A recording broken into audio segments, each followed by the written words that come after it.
من القوم الضالين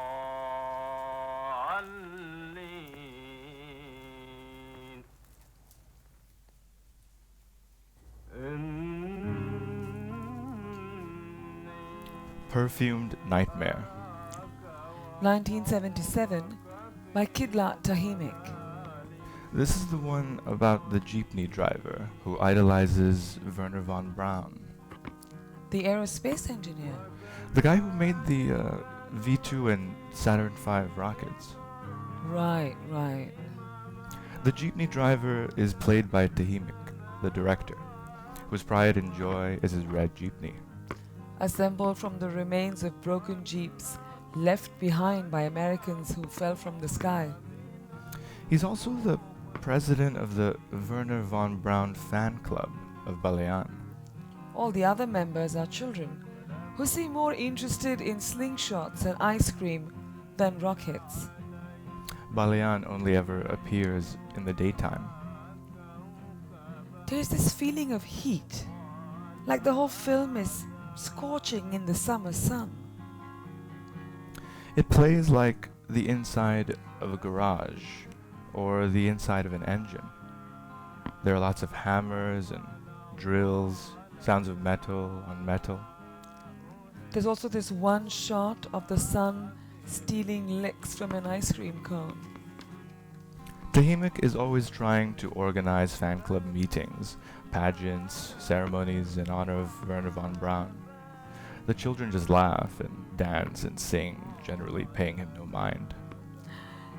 There's something nice, I think, about, I notice it now as an adult, about kids' books, and especially kids' movies. There's a particular quality to things made for kids which really does kind of posit an us and them.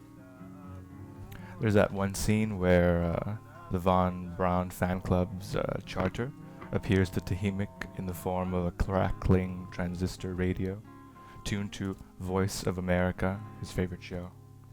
Voice of America sounds like Clark Gable. Tahimik writes letters and postcards to the show, inquiring about Wernher von Braun's exploits and flying machines. And advice about how to run his fan club. Which brings us to the film's closing end credits. They're made up of these postcards from some of these correspondences with Clark Gable. They appear as the film's outer space, like itineraries or dispatches from elsewhere, or parcels holding pieces of the film's stories, outbound for delivery. Each postcard has a stamp from a different city, set alongside the names of cast and crew. One stamp reads, Ras Al Khaimah, United Arab Emirates, beneath an image of a first-generation Apollo moon rover, manufactured by Boeing in 1971, I think. Fellow Wernher von Braun fan club members would know that this space jeepney is still parked on the moon's surface, along with earlier Soviet rovers, Lunokhod 1 and Lunokhod 2. All three are still there, pointing in the direction where their lunar modules last took off, as if waiting to be picked back up again.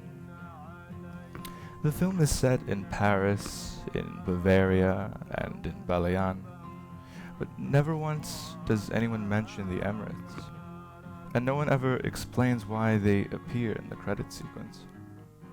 The stamps are all space-themed too. Everything is reaching towards the moon. Remember A Trip to the Moon from 1902?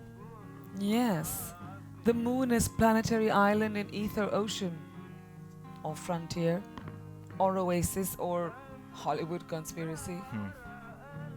You know, in film school they teach you about Thomas Edison and how he mystified cinema, how he came up with the idea of the Nickelodeon, the one-person viewing booth. A separate screen for each person so that we could each be the hero of our own trip to the moon. And then there were the Lumieres making movies about train tracks and workers leaving factories. There's also a factory in A Trip to the Moon. Right. It's where they make the rocket they take to the moon. The people working there don't get to go. You know the term red shirt? No. It's movie parlance for disposable human resource. Stock characters who die soon after being introduced to dramatize potential perils faced later on by the main characters. It's from Star Trek, I think. The spaceships are staffed by people in corresponding color-coded uniforms. Red is for operations, security, engineering. Right. The ship's working class. They're the ones in the cutaway shots, sweating below deck, frantically trying to fix stuff. Did you see the Sharjah stamp that went by earlier? The one that says 5 dirhams postage with Richard Nixon greeting the crew of Apollo 11? Neil Armstrong, Buzz Aldrin, and that other guy no one ever remembers. This card is especially curious. There's a list of Tehimic's camera crew split into 3 sections. Camera Perfectionismus Germanica, Camera Dilettanticus Philippinus, and Camera Spontaneus Emergentius, which lists Pandy, Pata, Ed, Gigi, Catherine, Katerina, William, Peter, Sylvia, Rotote, and an immigrant worker from the Pompidou Museum construction. Who is this nameless worker standing here between Sharjah and Balayan and Richard Nixon? If you squint, a figure starts to emerge, though she's hard to see.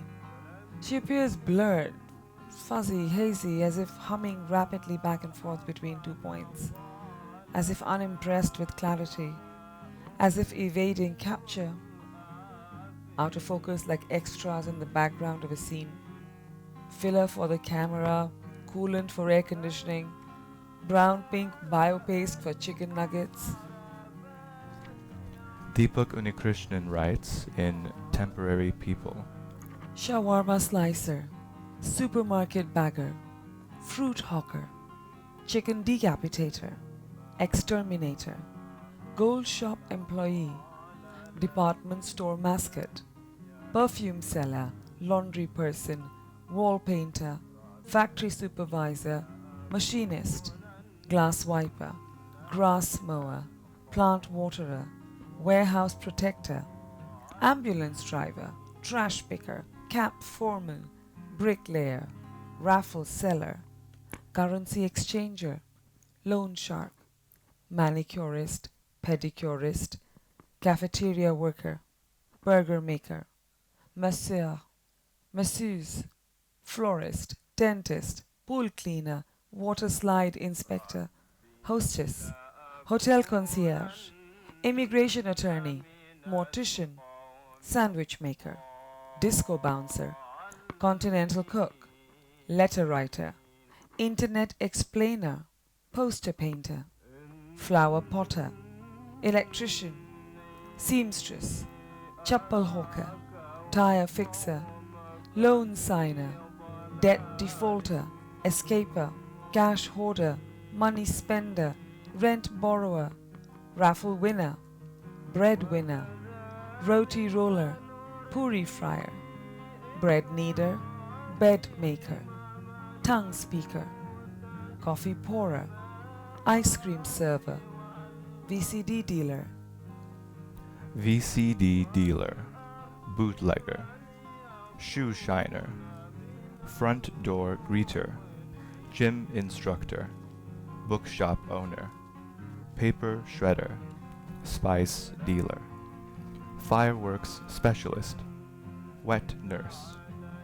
elevator repairman, tiler, van driver, mover, nationalist, atheist, fundamentalist, jingoist, scrap collector, garment seller, plant worker, kitchen assistant, house liver, camp resider, stadium builder, metro maker, electrician, dressmaker, food court vendor, gas worker, rig worker, driller, miller, skyscraper specialist, engineer, mechanical engineer, beautician, bachelor, football coach, football player, boat hand, cutlery representative, cargo hauler. Museum director, bulldozer operator, earth digger, stone breaker, foundation putter, infrastructure planner, rule follower, house builder, camp builder, tube light installer, helmet wearer, jumpsuit sporter, globetrotter, daydreamer, city maker, country maker, place builder, laborer. Credits for a place without center or periphery. A place without immigrants, or diasporas, or citizens. Not exactly a city, or an island, or even a moon. It's just membership and exclusion, deployed to police comfort, convenience, security, even temperature. Belonging is a gated community. Imagine saying this to the guy at Customs and Immigration. He knows. We know. Everyone knows. It's okay. We're from Dubai. Dubai kids do not know their place. Dubai kids walk with this particular gait. Have you noticed? A certain bounce. Bouncing, petulant, obnoxious, buoyant. That, I think, and a certain smolder in the eye and in the tongue, like revolvers exhaling smoke, like daggers slung loose as if dangling from fingertips. There's another postcard from Sharjah, did you see? With a giant gleaming building surrounded by a parking lot under a midday sun. Yeah, that's the one. There's no mention of what building it is. It looks like it could be mission control, or ministry, or museum. Midway through the film, Tahimik sets out to fly his jeepney to Paris. He promises his fellow fan club members that he'll go on to Bavaria to find Wernher von Braun. But instead, he's greeted in Paris by the Pompidou Museum, which the film refers to as the supermarket. The supermarket of his nightmares. A massive, sprawling, heaving machine that swallows neighborhoods and unsuspecting aunties. Somewhere a disgruntled passerby yells, "Liberté, fraternité, supermarché." And still it grows and grows, swallowing everything in sight. By the end of the film, the supermarket's pretty much swallowed all of Paris and starts to set its sights on Balayan. So Tahimik gathers his breath and lets out a breeze that undoes the giant supermarket. Incredibly, the supermarket goes without much resistance. There's no crash, no bang, no revolution. It just folds, thins, disperses like a fart. And then, climbing through its cavity, Tahimik finds a chimney, which he takes as a rocket to carry him off into space. There's no liftoff, no ignition. He just lets out another breath and disappears. A refusal, His voice can still be heard though. but detached from his body. And then the credits roll, with postcards and stamps and the tips of someone's fingers.